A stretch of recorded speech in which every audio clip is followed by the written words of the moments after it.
नमस्कार, स्वागत छ दर्शकवृन्द यहाँहरूलाई कार्यक्रम इस्यु अफ द डेमा म रोहन श्रेष्ठ।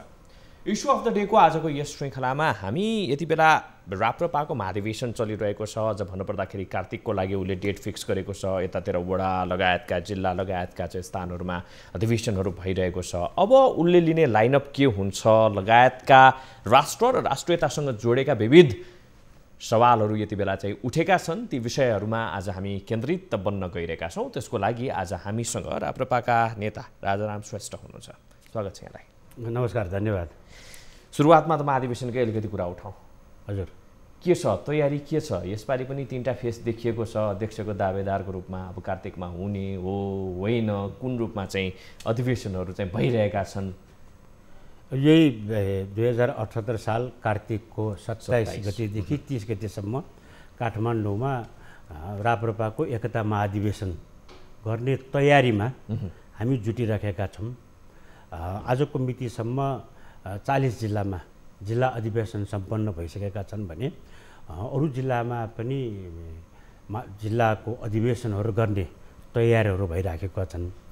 अब कतिपय जिल्लामा पार्टीको एकताको बखत समीकरणमा समस्या आएको कारणले गर्दाखेरि एकाध जिल्लामा चाहिँ वडा स्तरबाट पनि अधिवेशन सुरु गर्ने कामहरू भइराखेको छ भने अब आधाभन्दा बढी 40 भनेपछि आधाभन्दा बढी जिल्लामा जिल्ला अधिवेशन सम्पन्न भइसकेका छन् र बाँकी जिल्लामा यही असोज महिनाको 20 गतेसम्ममा जिल्ला अधिवेशन सम्पन्न गरिसक्नुपर्ने भन्ने कार्यक्रम निर्धारण गरिराखेको छ।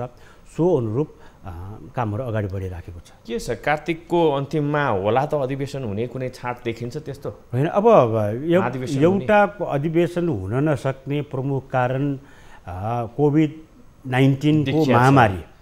त्यो चाहिँ देखाउने बाटो मात्रै, देखाउने दाँत मात्रै बनिएको छ। वास्तविकता हो नि। कोभिड-19लाई हामीले विश्वव्यापी रूपमा महामारीको रूपमा फैलिराखेको छ। यसलाई हामीले नकार्न सक्दैनौँ। जानै जोखिममा पर्न सक्ने गरिकन होइन। अब 5-6 हजार प्रतिनिधिहरू देशबाट चुनेर एक ठाउँमा राख्ने भन्ने कुरा कोभिडको स्थिति नियन्त्रणमा आएन भने त्यो पनि जोखिमपूर्ण पनि छ। यद्यपि कार्तिकको 27 गतेदेखि हामी महाधिवेशन गर्न सक्छौँ भन्ने त उत्साहका साथ हामीले लागिराखेका छौँ। यो कोभिडको महामारी केही हदसम्म नियन्त्रणको दिशातर्फ गएको पनि देखिन्छ र विज्ञहरूले 1-1.5 महिना पहिले नै के आकलन गर्नुभएको छ भने असोजको दोस्रो सातादेखि यो महामारी झन् फैलिन सक्ने भन्ने कुरो त्यो सङ्केत पनि देखाएको छ। र आज असोजको दोस्रो साता सकेर तेस्रो सातामा हामी पदार्पण गर्न लाग्यौँ। त्यतिखेर चाहिँ अलिकति यसलाई नियन्त्रणै भएको जस्तो देखिन्छ। अब आजको मितिसम्म 67 लाख नेपाली जनताले भ्याक्सिन लिइसकेको तथ्याङ्क पनि त्यो बाहिर आएको छ। यो एउटा अब कोभिडको यो कारण हो। अब अर्को कारण अब असोजको 20 गतेसम्म जिल्ला महाधिवेशन सकाउनु पर्ने भन्ने कुरा अनुसारको 2/3 लगभग 2/3 चाहिँ सकिएको अवस्था हुन्छ होला भदौ यदि असोजको 20 गतेसम्म। र विधान अनुसार चाहिँ 51% जिल्लामा अधिवेशन सम्पन्न भयो भने महाधिवेशन गर्न सकिने अवस्था छ। त वैधानिक त्यो व्यवस्था छ। तर व्यावहारिक रूपमा 77 जिल्ला भएको देशमा 27वटा जिल्लालाई बाहिर राखेर 50वटा जिल्लामा मात्र भयो भने त्यो महाधिवेशन गर्नु राजनीतिक दृष्टिकोणले र साङ्गठनिक दृष्टिकोणले पनि उपयुक्त हुँदैन। अब राप्रपालाई नि नेपाली जनताले कुन रूपमा चाहिँ हेर्न पाउला? किनभनेदेखि पछिल्लो समयलाई हेर्ने हो भनेदेखि लगभग अस्तित्वविहीन जस्तो अवस्थामा चाहिँ राप्रपा पुगेको अवस्था रहेको छ। महाधिवेशनले कुनै त्यस्तो चाहिँ आशा भरोसा अथवा चाहिँ राप्रपा छ है भन्ने किसिमको चाहिँ कुनै त्यस्तो बोकेर ल्याउँछ कि यो चाहिँ खालि राजनीति गर्नको लागि मात्रै आउने हो? होइन, मूल रूपमा राष्ट्रिय प्रजातन्त्र पार्टी देउता मान्ने, धर्म मान्ने, राजा मान्ने एउटा परम्परागत शक्ति हो। यो राष्ट्रवादी र प्रजातान्त्रिक शक्ति हो। मुलुकमा राष्ट्रवादी शक्ति कमजोर भएको कारणले गर्दाखेरि विगत केही वर्षदेखि हाम्रो राष्ट्रियता कमजोर हुँदै गइराखेको छ। यो ध्रुव सत्य हो। कसैले यसमा लुकाउने कुराहरू पनि छैन। हाम्रो राष्ट्रिय भावना पनि दिन पर दिन मरेर गइराखेको छ। देश बनाउनुको निमित्त राष्ट्रियता राष्ट्रिय एकताको भावना बलियो हुनुपर्छ, मुलुकमा शान्ति सुव्यवस्था मजबुत हुनुपर्छ, अनि स्थायित्व हुनुपर्छ, सुशासन हुनुपर्छ, अनि त्यो देश प्रगतिको मार्गमा लम्केको छ भनेर भन्न सकिने अवस्था रहन्छ। अहिले हाम्रो देश यस्तो अप्ठ्यारो परिस्थितिबाट गुज्रिराखेको छ, झन्झन अन्यल र अनिश्चिततातर्फ देश अगाडि बढिरहेको छ, उतातिर देश धकेलिराखेको छ, दुर्गतितर्फ देश धकेलिराखेको अवस्था छ। प्रगतिको गुन्जाइस छैन, एउटा सङ्केत हुन्छ नि अब त देश बन्ने बाटोमा लाग्यो भनेर सन्तोष गर्ने वा त्यो सङ्केत कहीँ कतैबाट हुने हुन्छ नि, त्यो सङ्केत छैन। कुनै कुरा पनि निश्चितता छैन। निश्चितता के भने अनिश्चितता हुने चाहिँ निश्चितता छ, न त कुनै निश्चितता भन्ने के पनि छैन। यो देशको राजनीतिलाई मूल्याङ्कन गरेर विश्लेषण गरेर यही हुन्छ भनेर भन्न नसक्ने स्थितिले के हो भने देश विघटन अवस्थामा देशको असफलतातिर मुलुक गइराखेको छ भन्ने अनुमान गर्न सकिन्छ। अहिले त्यही अनुमानमा हामी छौँ। त्यसकारण अहिले मुलुक जोगाउने पहिलो अभिभारा हो सबै राजनीतिक दलको। यो मुलुक बनाउँछु भनेर आउने दलहरूले मुलुक बनाउने कुरा परे जाओस्, मुलुक बचाउन नसक्ने अवस्थामा पर्यो। अहिले मुलुक बनाउने भन्दा पनि मुलुक बचाउने अवस्थातर्फ देश यो मुलुक बच्दै बच्दैन अथवा चाहिँ मुलुक बचाउनेतर्फ चाहिँ नेताहरूले सोच्न सकेनन् भनेर यो बचाउने भन्ने शब्द तपाईँले इङ्गित गर्नुभयो नि, होइन? यो चाहिँ अलिकति हाइपोथेटिकल अथवा चाहिँ एक्जाजुरेसन मात्रै पो हो कि अहिलेको सिचुएसनलाई लिएर? किनभनेदेखि कुनै एउटा कालखण्डमा त्यस्तो धेरै नराम्रो पनि के भएको छ त? केपी ओलीले त्यति बेला चाहिँ संसद विघटन गरेर संविधान मार्ने प्रयास गर्यो, त्यसको लागि चाहिँ यतातिर संविधानको रक्षार्थ भनेर चाहिँ गठबन्धन निर्माण भयो। त्यो गठबन्धन अगाडि बढिरहेको छ र त्यो केपी ओली नेतृत्वकै सरकारको कारणले गर्दाखेरि अवस्था सृजना यो भएको थियो। तर त्यसलाई देउवा सरकारले चाहिँ करेक्सन गर्दै अगाडि बढेको छ भन्ने किसिमको बुझाइ पनि त छ नि। हरेक चिजमा चाहिँ यो धमिलो पोखरीमा चाहिँ माछा मार्ने भनेर भन्छ नि, यस्तो पो हो कि? अथवा चाहिँ राप्रपाले विगतदेखि नै सोचिरहेको थियो अब अहिले चाहिँ हान्ने बेला यही हो भन्ने किसिमले चाहिँ सोच्यो होइन? अब त्यो फिसिङ इन ट्रबल वाटर भन्छ, त्यो धमिलो माछा धमिलो पानीमा माछा मार्ने त्यो खेलमा कमसेकम हामी चाहिँ छैनौँ। त्यो खरानीको व्यापार गरेर धनी हुने सपना हामीले देखेका छौँ, घरलाई जलाउने अनि खरानीको व्यापार गरेर धनी हुने त्यो सपना हामीले देखेका छैनौँ। म कसैलाई आरोप प्रत्यारोप लगाउने पक्षमा म छुइनँ। जे मुलुकको यथार्थ हो, जे वर्तमानबाट मुलुक गुज्रिराखेको त्यसको यथार्थ चित्रण मैले पाएसम्म, मेरो बुद्धि विभागले भ्याएसम्म गर्ने हो। मलाई कसैले आरोप लगाएर कसैले गाली गलौज गरेर कसैको आलोचना गरेर म ठुलो मान्छे हुन चाहन्छु। ठ्याक्कै अथवा तपाईँहरूले चाहिँ कहाँनिर चाहिँ यति बेला चाहिँ देखिरहनु भएको छ? कसरी चाहिँ त्यो अहिलेको चाहिँ परिस्थितिलाई मूल्याङ्कन गरिरहनु भएको छ? के कुरामा चाहिँ अब्जेक्सन छ, के कुरा चाहिँ गलत भइरहेको छ? अब सबैभन्दा ठुलो कुरो जुन रोड म्यापमा मुलुकलाई हिँडाउन खोजे नि, त्यो रोड म्याप चाहिँ गलत भयो भन्नाले यो जब 12 बुद्धे समझदारी विदेशी भूमिमा विदेशीको प्रायोजनमा भयो, तीदेखि हामी गलत बाटोमा हिँड्यौँ। यो तपाईँको वृक्ष बोट राम्रो रोप्यो भने नि त्यसले फल राम्रो दिन्छ, खराब बोट रोप्ने अनि त्यसले राम्रो फल दिन्छ भनेर आशा गर्ने, त्यो 20 वृक्ष रोपेर अमृत फलाउने आशा गर्नु त्यो सर्वथा निरर्थक छ। त्यतातिर आशा गर्ने भयो। त्यसकारण गलत मार्गचित्र बसेको अथवा चाहिँ तपाईँको चाहिँ हात हतियार सहित सुसज्जित भएको त्यति बेलाको चाहिँ तत्कालीन माओवादी विद्रोहीलाई चाहिँ मेन स्ट्रिममा ल्याउनु नै गलत हो त? त्यो अर्को एङ्गलबाट हेर्ने हो भने त एउटा चाहिँ मुलुकको लागि त फड्को पनि हो नि त। माओवादी मेन स्ट्रिममा आएपछि त्यत्रो सशस्त्र द्वन्द्व त अन्त्य भएको 52 साल फागुनदेखि सशस्त्र द्वन्द्वको नाउँमा माओवादी जङ्गल पसे हो। 40 बुँदे माग राखे, 40 बुँदे माग मध्ये 7 बुँदा माग त नेपाल र भारतसँग सम्बन्धको विषयमा पनि केन्द्रित थियो। यो बिचमा माओवादीको नेतृत्व गर्ने प्रचण्ड पुष्पकमल दाहालजी र बाबुराम भट्टराईजी, प्रचण्डजी 2 पटक प्रधानमन्त्री हुनुभयो र पटक सत्तामा आसीन हुनुभयो। आफू प्रधानमन्त्री नभए तापनि अन्य दलले नेतृत्व गरेको सरकारमा सहभागी भए। बाबुरामजी नि प्रधानमन्त्री हुनुभयो। अनि त्यो 40 बुँदे मागलाई सम्बोधन गर्नुको निमित्त उहाँहरूले के पहल गर्नुभयो, के प्रयास गर्नुभयो, त्यसको रिजल्ट के आयो त? त्यो आफू कसरी लाभ लिने, मुलुकको राजनीतिबाट लाभ लिने भन्दा बाहेक अर्को केही देखेन नि। आज थिचोमिचोमा परिएकाहरू अगाडि आएका छन्, थिचोमिचोमा परिएका जात जाति भाषा भाषी समुदाय चाहिँ अगाडि आएका छन्, महिला अगाडि आएका छन्, आफूले आफ्नो चाहिँ अधिकारहरू चाहिँ उनीहरूले इन्जोय गर्न पाइरहेका छन् भनेपछि त्यो नै एउटा ठुलो उपलब्धि भएन र किनभने जति बेला चाहिँ राजतन्त्रात्मक मुलुक थियो जसको राजाको एडभोकेट यति बेला चाहिँ राज संस्था चाहिन्छ भनेर तपाईँहरूले भनिरहनु भएको छ। हुन त नेपाली जनताले त्यति बेला पत्याएका पनि थिए, तपाईँहरूले त्यो नेपाली जनताको मानलाई कतातिर पारिदिनु भयो, त्यो आफ्नो ठाउँमा अलग विश्लेषणको बाटो हुन सक्ला। तर त्यति बेला त नेपाल आजको जस्तो त थिएन नि त, थिचोमिचो त थियो, कुनै एउटा ह्यान्डफुल अफ पिपलको हातमा चाहिँ मुलुकको शासन सत्ता रहेको थियो। त्यो कुरालाई हेर्ने हो भने त त फड्को मार्यो नि त नेपाली यो धेरै अचम्म अगाडि आए। समावेशिताको सम्बन्धमा तपाईँले जे भन्नुभयो त्यसमा मेरो सहमति छ, तर मुलुकमा राज संस्था भएको बेलामा र अहिलेको तुलनै हुन सक्दैन। अहिले झन् बढी थिचोमिचो छ। तपाईँको संविधानको कुरा गरौँ न, लोकतान्त्रिक संविधान भनेर भनिन्छ, त्यो संविधानलाई थिचोमिचो गर्ने काम एकदमै यो संविधानलाई थिचोमिचो गर्ने काम राष्ट्रपतिदेखि प्रधानमन्त्रीसम्म, प्रधानमन्त्रीदेखि प्रमुख प्रतिपक्षी दलको नेतासम्मले गरेको छ। यो संविधानको सम्मान कसैले गरेको तपाईँले देख्नु भएको छ?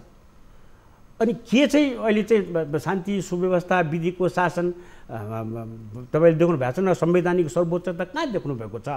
त्यो तुलनै हुन सक्दैन। राज संस्थाको बेलामा तपाईँले समावेशिताको कुरा गर्नुभयो नि, पिछडिएका वर्गहरू र प्रत्येक मन्त्रीमण्डलमा निरङ्कुश भनेको पञ्चायती व्यवस्थामा समेत प्रत्येक मन्त्रीमण्डलमा पिछडिएका उत्पीडित दलितहरूको प्रतिनिधित्व, सबै जात जातिको सबै क्षेत्रको प्रतिनिधित्व थियो।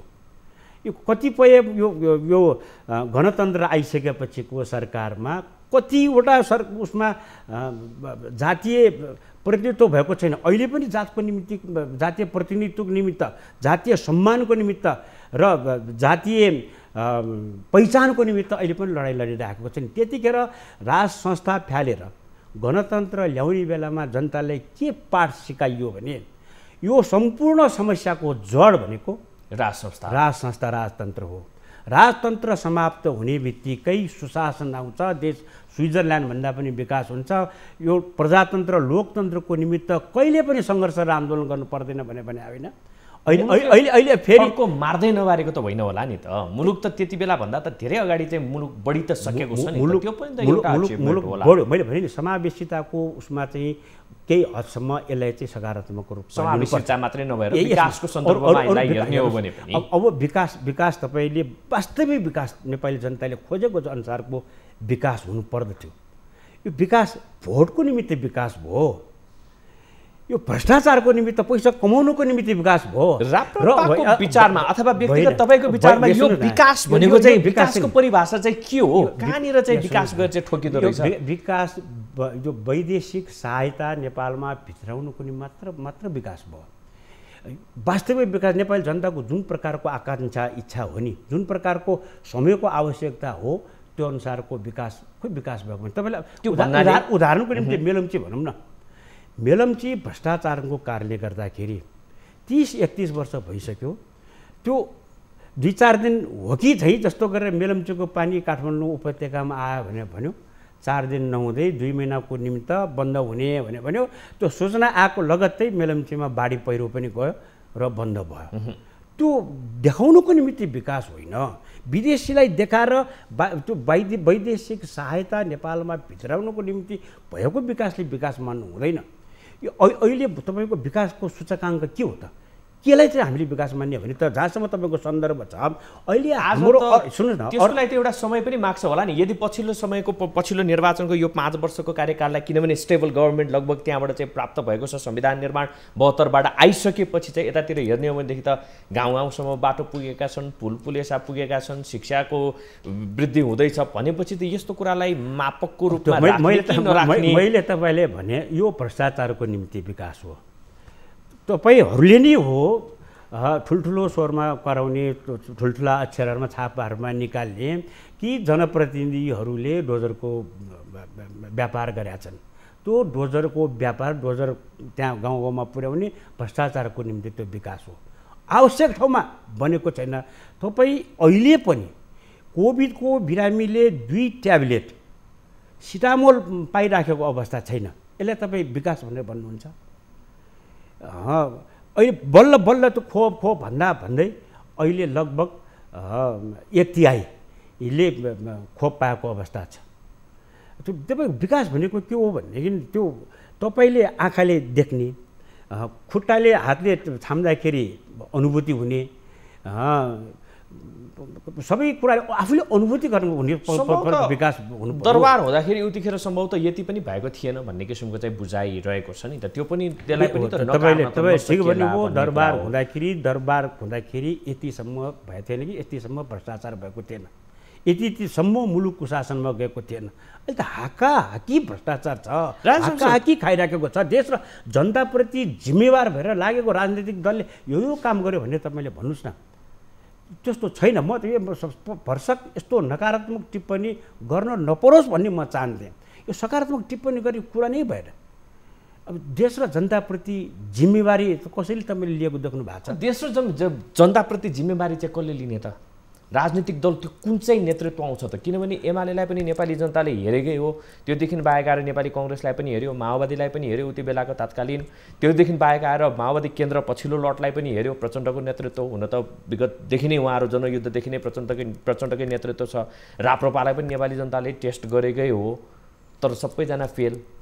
अब यो मैले अघि पनि तपाईँलाई निवेदन गर्न के खोजेँ भने मुलुकमा राष्ट्रवादी शक्ति कमजोर भएको कारणले गर्दा यी यावत प्रकारका विकृति विसङ्गतिहरू देखा परिराखेको। नेपाली जनताले राप्रपालाई ट्रस्ट गरेको थियो नि त त्यति बेलामा, तर नेपाली जनताले जसरी जुन हिसाबले चाहिँ राप्रपालाई ट्रस्ट गरेको थियो त्यो माथि नै राप्रपा चाहिँ उत्रिन नसकिसकेपछि तपाईँलाई कसरी हेर्ने भन्ने कुरालाई म खण्डन गर्न चाहन्न।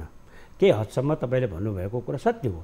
जुन आशा र भरोसा विश्वासले, असत्य चाहिँ कहाँनिर हो त? म भन्दैछु, जुन भरोसाले, जुन आशा, जुन विश्वासले नेपाली जनताले राप्रपालाई मत दिएका हुन् त्यो स्थितिमा पुर्याएको हो। राप्रपा यो बहुदलीय व्यवस्था आइसकेपछि पनि राप्रपाले 2-2 जना व्यक्तिलाई प्रधानमन्त्री बनाएकै हो नि, पटक पटक सत्तामा पुगेको पनि हो। त्यो जनताले दिएको मतलाई राष्ट्रिय प्रजातन्त्र पार्टीले सही ढङ्गबाट उपयोग गर्न नसक्दा हामी अहिले कमजोर भएको यो यथार्थ हो। म कुरा तपाईँलाई लुकाएर म गर्नै चाहन्न। यो जनतालाई नेतृत्व कमजोर भयो, राप्रपाको नेतृत्व कमजोर भयो भने एक लाइनमा बुझौँ, हामी ब्रेकमा जाने टाइम भइसकेको छ। अब त्यहाँ के कमजोर भयो भन्ने कुरा त्यो समीक्षाको विषय छ, बहसको विषय छ। हामी पार्टीभित्र गर्दै नै छौँ, यो गर्नु पनि पर्दछ। राजनीतिक दलको अर्थ के पनि लाग्ला भनेदेखि अब चाहिँ राप्रपालाई विश्वास नगरे हुन्छ है भन्ने पनि लाग्ला है? त्यसो होइन। अब के कारणले गर्दाखेरि राप्रपाले जनताको विश्वासबाट टाढा रहनु पर्यो भन्ने कुरो अब हामीले अब ठ्याङ्गै समीक्षा गरेर एउटा देशमा साँच्चै देशको वस्तुस्थितिलाई, देशको बगिर्दो अवस्थालाई मध्यनजर राखेर एउटा बलियो राष्ट्रवादी निर्माण गर्नुपर्छ। ब्रेकपछि आउनेछौँ, एकैछिनको ब्रेक हामी लिँदैछौँ दर्शकवृन्द, त्यसपछि फेरि पनि हाम्रो कुराकानीलाई हामी अगाडि बढाउनेछौँ।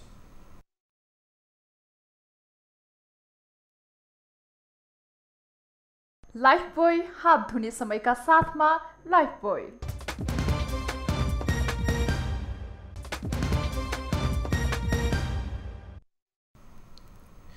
स्वागत छ दर्शक यहाँहरूलाई इस्यु अफ द डेमा। आज हामीसँग हुनुहुन्छ राप्रपाका नेता राजाराम श्रेष्ठ। पुनः स्वागत छ यहाँलाई। धन्यवाद।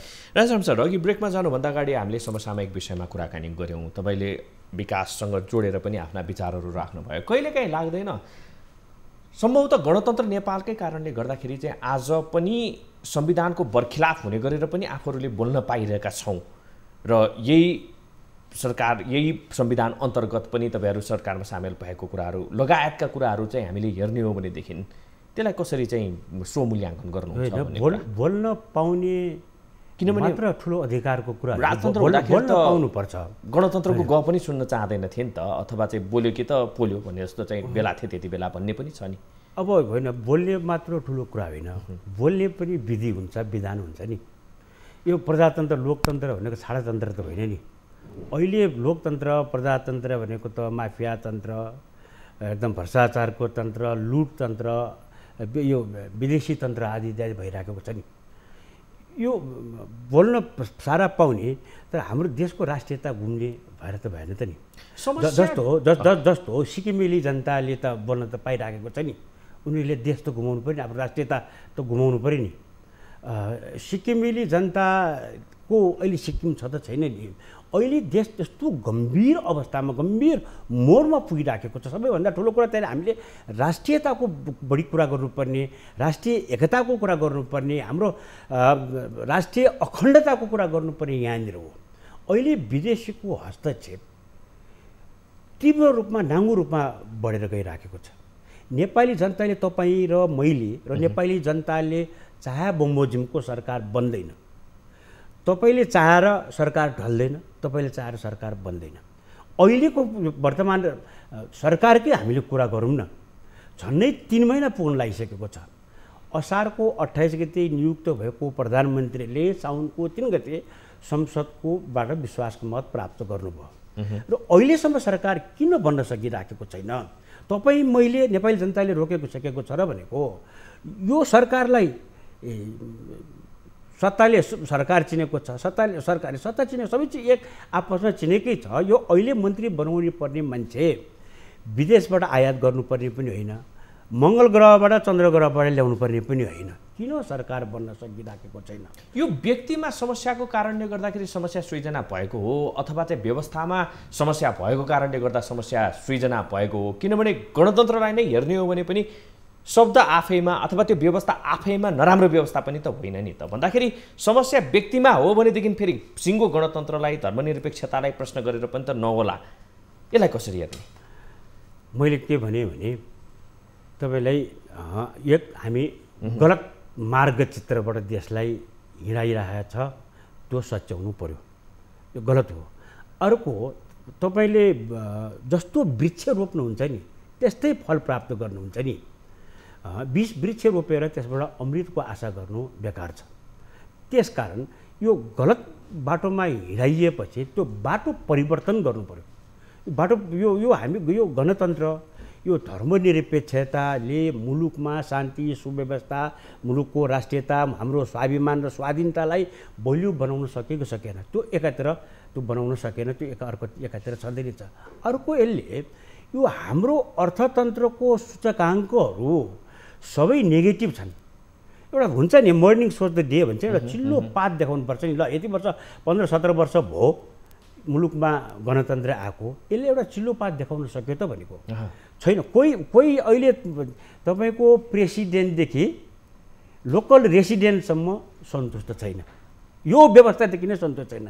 प्रेसिडेन्ट त सन्तुष्ट हुनुपर्ने हो नि। उसो त सम्भवतः गणतन्त्रात्मक नेपालको त्यो रोड म्याप, त्यो गाइडलाइन अथवा चाहिँ त्यो वे आउट पनि त त्यति बेलाको व्यवस्थासँग चाहिँ मानिसको त्यति चित्त बुझाइ नभएको कारणले गर्दाखेरि चाहिँ यो व्यवस्था आएको हो नि त। भनेपछि चाहिँ कस्तो भयो भनेदेखि एउटा व्यवस्थाबाट अर्को व्यवस्थामा चाहिँ खालि एकले अर्कालाई चाहिँ झटारो हान्ने जस्तो मात्रै चाहिँ देखियो, जसको कारणले गर्दाखेरि चाहिँ समस्या सुल्झिनु भन्दा पनि झन्झन बल्झेको चाहिँ नेपाली जनताले महसुस गरे कि अब अहिले पनि गणतन्त्रात्मक नेपाललाई लिएर चाहिँ त्यसका चाहिँ प्रब्लमहरू देखाएर फेरि राजतन्त्रको वकालत गरिरहँदाखेरि त्यसले त झन् भविष्यमा चाहिँ कस्तो असर गर्छ भन्ने पनि त एउटा मेजर प्रश्न त होला नि।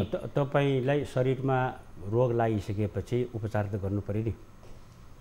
त्यो उपचार भनेको राजतन्त्र मात्रै हो त। अब अहिलेलाई त त्यही देखियो नि। त्यही स्पष्टसँग हरेक घटनाक्रमले के देख्यो भने निषेधको राजनीतिबाट देश बन्दैन। अहिले देश त्यस्तो गम्भीर अवस्थामा पुगिसकेको छ कि सामान्य उपचारले अब देशलाई लागेको रोग हामीले निको पार्न सक्दैनौँ। त्यसको निमित्त असाधारण प्रयास चाहिन्छ। त्यसको लागि आधुनिक शक्तिदेखि लिएर परम्परागत शक्तिहरूको बिचको तालमेल मिल्नु सक्नुपर्छ। देखियो नि अहिलेको राजनीतिक दल, जो दल विद्यमान छ, ती दलहरूको सामान्य प्रयासबाट मुलुक जोगिन्छ, मुलुक बचिन्छ, मुलुकको विकास हुन्छ भन्ने हामीले कल्पना गर्न सक्ने अवस्था छैन। यो जति सक्यो छिटो यसलाई हामीले सुधार गर्न सकेनौँ भने मुलुक दुर्घटनामा पर्ने निश्चित छ। तपाईँ राजनीतिक दल, तपाईँको यो कुनै राजनीतिक दल फुट्यो, बिग्रियो, नाश भयो, समाप्त भयो, फेरि त्यसलाई रिभाइभ गर्न त्यो सकिन्छ। कस्तो किसिमको चाहिँ शङ्का तपाईँहरूले चाहिँ पालिरहनु भएको छ अथवा चाहिँ त्यो शङ्काको सङ्केत तपाईँहरूले चाहिँ पाउनु भएको छ? अब तपाईँको संसदको काम के हो? प्रधानमन्त्री बनाउने होइन हो। अहिले प्रधानमन्त्री जनादेशबाट छ कि संसदबाट बनाएको छ कि अनि कतैबाट आएको छ? उसो त्यो त संविधानको प्रावधान अनुरूपै बन्या हो नि त। अब त चुनावी माहौल पनि त हाम्रो संविधानमा चाहिँ अदालतले प्रधानमन्त्री नियुक्ति गर्ने भने लेखा छैन कि संविधान विघटन गर्ने भन्ने पनि त लेखा छैन नि त। छैन त दुईपल्ट विघटन त भयो त नि। अहिले पनि यो अर्ली इलेक्सन गर्ने संसद विघटन गर्ने कुरा अहिले पनि प्रशंसा त्यो प्रसङ्ग त सत्तारूढ दलभित्रबाटै चलिराखेको छ नि। मैले तपाईँले अघि पनि निवेदन के गरेँ भने यो संविधानको सम्मान कहीँ कतैबाट भएको छैन र कहीँ कतैबाट सम्मान नहुने संविधानलाई हामीले बोकेर यो मुलुकको भविष्य निर्माण गर्न सक्छौँ भन्ने निरर्थक बाटोमा त्यो निरर्थक प्रयासमा हामी कतिन्जेल लाग्ने। यो संविधानले त समाधान दिनुपर्ने हो नि।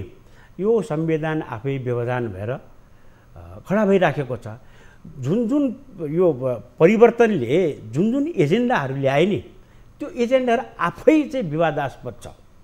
अब तपाईँले हेर्नु, मैले सरकारको कुरा गर्दै थिएँ। अब सरकार किन गठन हुन सकेन भनेको त्यो सत्ता सबैलाई चिनेको छ नि त्यसलाई। यो त्यस कारण संविधानमा खोट छ। संविधानमा खोट भएको कारणले गर्दाखेरि सरकारसम्म पनि 3 महिनामा बनाउन सकिराखेको अवस्था छैन। यो 3 महिनासम्म जो देशको यत्रो महत्त्वपूर्ण समय हाम्रो जस्तो देशको निमित्त जुन देश विकासको निमित्त हतारिनुपर्ने अवस्था छ, 3 महिनाको समय चाहिँ त्यसै खेर पठाउन मिल्छ? अब निकास चाहिँ के देख्छ त राप्रपाले? अब निकास चाहिँ के हो भने मैले अहिले पनि सङ्केत तपाईँले के गरेँ भने परम्परागत शक्ति र आधुनिक शक्तिको बिचको समागम हो। परम्परागत शक्ति भनेर आफूले राप्रपालाई नै भनेर चाहिँ भनिरहनु भएको छ। त्यो राप्रपालाई नेपाली जनताले अब पत्याउँछ भन्ने पनि कुरा हो। किनभनेदेखि दरबार गइसकेको छ, मुलुक धर्मनिरपेक्ष भइसकेको छ, एउटा कोर्स मुलुकले लिइसकेको छ, अझै पनि दरबार राजा र त्यस्तै गरेर चाहिँ धर्मलाई देखाएर उसले आफ्नो चाहिँ दुनो सोझ्याइरहेको छ भनेर नेपाली जनतामा चाहिँ परेको छ। इभन ज्ञानेन्द्र शाह पूर्व राजा आफै पनि अब चाहिँ मोनार्क छैन है नेपालमा भनेर चाहिँ ढुक्क भएर एउटा चाहिँ नेपालको सिर्जन भएर बसिसकेको अवस्थामा खालि उसले चाहिँ चिड्याउने काम मात्रै गरिरहेको छ भनेर आरोप लाग्छ नि राप्रपालाई अथवा चाहिँ ट्रेडिसनल शक्तिलाई, परम्परावादी शक्तिलाई। हामीले चाहिँ के कुरामा प्रष्ट हुनुपर्छ भने मुलुकमा सनातन धर्म सापेक्ष हिन्दू राष्ट्र ल्याउने त्यसको पहिचानलाई स्थापित गर्ने वा राज संस्थासहितको लोकतन्त्र नेपालमा पुनर्स्थापित गर्ने भनेको यो केवल राप्रपाको हितको निमित्त होइन भनेर बुझ्नु पर्यो। यो राजा ज्ञानेन्द्रको निमित्त मात्र राज संस्था पुनर्स्थापना गर्ने भन्ने कुरो हामीले बुझ्नु भएन। यसको अभावमा चाहिँ मुलुकको अवस्था कहाँबाट कहाँ पुगेको छ। एक चाहिँ हामीले छातीमा हात राखेर एउटा राष्ट्रवादी नागरिक, एउटा सच्चा नेपाली नागरिक भएर हामीले सोच्ने हो भने यो केवल राप्रपाले लाभ गर्नुको निमित्त, राजा ज्ञानेन्द्रका लाभ गर्नुको निमित्त मात्र हामीले यो कुरा भनिराखेका छैनौँ। यो राष्ट्रको आवश्यकता हो। यसको हाम्रो जस्तो बहुभाषिक, बहुधार्मिक, बहुसांस्कृतिक परिवेश भएको देशमा सबै जात जातिलाई, सबै भाषाभाषीलाई, सबै सम्प्रदायलाई एकताको सूत्रमा आबद्ध गराउनुको निमित्त दलीय स्वार्थभन्दा माथि उठाउन सक्ने एउटा शक्ति चाहिए नि। त्यो ठाउँ छ। किन छैन भनेको तपाईँको बेलायतलाई प्रजातन्त्रको जननीको देश भनेर भनिन्छ। त्यहाँको तपाईँको राज संस्थाको पुनर्स्थापनालाई त्यहाँ ग्लोरियस रेभोल्युसन भनेर भनियो। अब हामी कहाँ चाहिँ प्रतिगामी र पुनर्स्थापनावादी भनेर हुन्छ? 2 दशक बितिसकेको छ है नेपालमा चाहिँ परिवर्तन भएको पनि। त्यो 2 दशक पुगेको छैन। यस्तै बेलामा जति दशक पुगे तापनि मुलुकको स्वार्थलाई मध्यनजर राखेर यदि हामी साँच्चै देशभक्तिपूर्ण राजनीति गर्ने हो भने, यदि हामीले साँच्चै जनताको विकासको निमित्त त्यो कुरालाई मनन गरेर राजनीति गर्ने हो भने हामीले अब यी कुराहरू चाहिँ सोच्नैपर्छ। मुलुकबाट हटाइएका राष्ट्रिय पहिचानहरूलाई हामीले पुनर्स्थापित राजाराम सर, एउटा इमान्दारिताको प्रश्न है फेरि पनि। के लाग्छ आफूलाई मैले अघि पनि भने यो स्वमूल्याङ्कन गर्ने क्रममा नि कतिको राष्ट्रवादी बनेको छ राप्रपा आफै पनि भन्ने कुराको चाहिँ यति बेला नेपाली जनताले जवाफ मागिरहेका छन् के साँच्चै नै राष्ट्रवादी बनेको छ आत्मामा यदि तपाईँहरूले आफैलाई प्रश्न गर्नुहुन्छ भने अब राप्रपा राष्ट्रवादी शक्ति होइन भनेर अब हामीले भन्ने कुरा नै भएन नेपाली जनताले पनि राप्रपाले राष्ट्रवादी शक्तिको रूपमा नै चिनिराखेका छन् नेपाल चिनेकै छन् तर राप्रपा जुन ढङ्गबाट जनतामा जानुपर्ने हो जुन इस्युलाई लिएर सशक्त ढङ्गबाट राष्ट्रिय राजनीतिमा उपस्थित हुनुपर्ने हो त्यो उपस्थित हुन नसकेको कुरा त सत्य हो नि त्यही कारणले गर्दाखेरि अहिले राष्ट्रिय प्रजातन्त्र पार्टी मुलुकको राष्ट्रिय राजनीतिमा प्रभावकारी भूमिका निर्वाह गर्न सक्ने अवस्थामा रहेन गणतन्त्रवादी एउटा शक्ति पनि यति बेला राप्रपामा मिसिया छ है त्यो पनि त हामीले त मनन गर्नु पर्ला नि यद्यपि पछिल्लो समय चाहिँ उहाँहरूले अब चाहिँ हाम्रो लाइनअप एउटै भयो भनेर भने तापनि कता त्यो त होला नि त भित्र मनमा गणतन्त्रवादी शक्ति किनभनेदेखि भन्नाले राजतन्त्र जसले चाहिँ मानेका थिएनन् त्यति बेला गणतन्त्रात्मक मुलुकलाई मानिसकेका छन् उनीहरू पनि त अहिले त मिसिया छ नि त भनेपछि यो यसलाई कसरी चाहिँ यसले के सङ्केत गर्यो भने राष्ट्रिय प्रजातन्त्र पार्टीले जुन विषयहरूलाई आफ्नो सैद्धान्तिक आधार स्तम्भको रूपमा बोकेर हिँडिराखेको छ तपाईँले इङ्गित गरे अनुसार राज संस्था र हिन्दू राष्ट्र त्यो राप्रपा हिजोको राप्रपाभित्रको गणतन्त्रवादी मात्र होइन असली गणतन्त्रवादीहरूको बिचमा पनि यो विषयले प्रवेश पाएको छ अहिले नयाँ आएका राजनीतिक दलहरूले पनि हिन्दू राष्ट्र र राज संस्थाको विषयमा सकारात्मक रूपमा आफ्नो पार्टीभित्र बहस अगाडि बढाइराखेको छ नि यसले सङ्केत के गर्दछ भने यो मुलुकको निमित्त आवश्यक तत्त्व त रहेछ भन्ने कुरा त यसले इङ्गित गर्यो नि त्यो मामलामा राष्ट्रिय प्रजातन्त्र पार्टी सन्तुष्ट छ किन राप्रपाले बोकेको इस्यु हिजो केवल राप्रपा अझ हिजो राप्रपा नेपाल ले मात्र बोकेको एजेन्डालाई माझ किन लान सकेन राप्रपाले किनभने कुनै बेला त ताजा साँचो त जनताले राप्रपालाई सुम्पेकै हो त्यत्रो सिट दिएकै हो जति बेला चाहिँ संविधान ल्याउनु पर्थ्यो भन्दाखेरि के कुराले गर्दाखेरि चाहिँ अड्को थाप्यो के कुराले गर्दाखेरि चाहिँ समस्या निम्त्याएको थियो अब सत्ताको साँचो तपाईँले भन्नुभएको छ सत्ताको साँचो राप्रपाको हातमा पनि इन वान वे अर पटक आकै हो नि राप्रपा बिना सरकार बन्न नसक्ने अवस्था पनि भयो सृजना भएकै थियो राप्रपाकै नेतृत्वमा काङ्ग्रेस पनि सरकारमा सामेल भएकै हो राप्रपाकै नेतृत्वमा राप्रपाकै नेताको नेतृत्वमा बनेको सरकारमा एमाले पनि थियो त्यति बेला सामेल भएकै हो त्यसले हामी चुक्यौँ हामी पटक फुट्यौँ यो राप्रपा फुटको अवस्थामा पुग्दाखेरि देशको अवस्था गम्भीर हुन्छ भनेर जान्दै पनि हामी फुट्यौँ र पटक यो नजानुपर्ने बेलामा सरकारमा गएको कारणले गर्दाखेरि राप्रपाले यो गल्ती गर्यो र अहिले नेपाली जनताले यो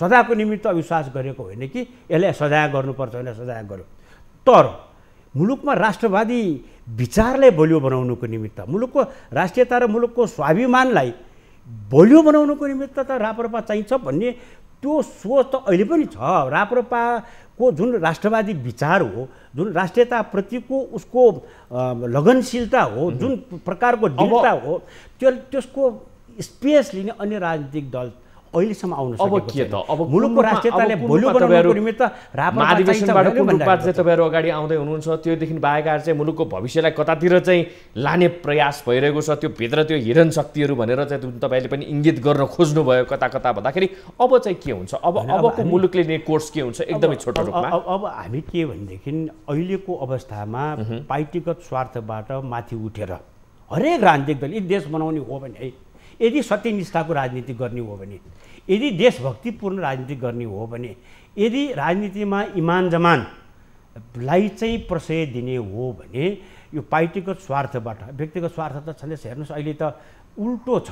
पहिला त व्यक्ति म सघाउने त लाएँ आफू बन्ने आफ्नो परिवार बनाउने अनि बल्ल अनि पार्टी अनि बल्ल देश र जनता पछिल्लो प्राथमिकतामा परिराखेको अवस्था छ। यो त सबै हामीले अनुभूति गरेर विषय हो। दिनका दिनै हामीले थाहा पाइराखेको सुनिराखेको विषयहरू यही हो। अब हामीले गर्नुपर्ने कुरा चाहिँ के हो भने पहिला त देश भन्ने नेसन फर्स्ट भन्नु पर्यो। यो त्यो त्यो त आफू लाभ हासिल गर्नुको निमित्त हुने नहुने हर प्रकारको हरकत गरेर देशलाई एउटा अस्ति पन्जर मात्र बाँकी राख्ने गरेर कङ्गाल बनाउने अवस्थामा देश पुगिसकेको छ। अहिले हामी सबै मिलौँ। अब देश हामी मिलेनौँ भने देश रहँदैन, राजतन्त्र पनि रहँदैन, गणतन्त्र पनि रहँदैन, लोकतन्त्र, प्रजातन्त्र, कुनै दल सल आदि इत्यादि कुनै पनि रहँदैन। त्यसकारण देश जोगाउने काम गरौँ र देश बनाउनुको निमित्त हामी सबै कृत सङ्कल्पित भएर लागौँ भन्ने एउटा सत्यनिष्ठाको इमान जमानको र एउटा सत्य कुरा भनेर सत्य कुरा गरेर देश बनाउनको लागि तपाईँहरूले भनेकै सिद्धान्त मात्रै हो है? हाम्रो परिवेशमा त त्यही हो नि। तपाईँ जाडो भयो भने त त्यो सिरक बोड्नु पऱ्यो नि होइन र भनेको, गरममा सिरक बोडेर त हुँदैन। राजाराम सर धेरै धेरै धन्यवाद हाम्रो स्टुडियोमा आइदिनु भयो, आफ्नो विचार राखिदिनु भयो। मेरो पनि नमस्कार छ, धेरै धेरै तपाईँलाई पनि धन्यवाद। सबै आदरणीय हाम्रो श्रोता दर्शक दाजुभाइ दिदी मैले जाँदा जाँदै तपाईँलाई सोधेँ तपाईँ चाहिँ कुन रूपमा आउँदै हुनुहुन्छ यसपालि अब महाधिवेशनमा? कस्तो रूपमा चाहिँ तपाईँले चाहिँ आफ्नो उम्मेदवारी दिने अथवा केही त्यस्तो सोच्नु भएको छ? अहिले व्यक्तिगत स्वार्थबाट अभिप्रेरित गरेर राजनीति गर्ने बेला भएको छैन भने म भन्छु, त्यो बेलै होइन। अहिले देशलाई केन्द्रबिन्दुमा राखेर हिँड्ने बेला। हस्, धेरै धेरै धन्यवाद। दर्शक यहाँलाई पनि धेरै धेरै धन्यवाद आज हामीलाई साथ दिनु भएकोमा। हेर्दै रहनुहोला न्युज 24 टेलिभिजन। नमस्कार।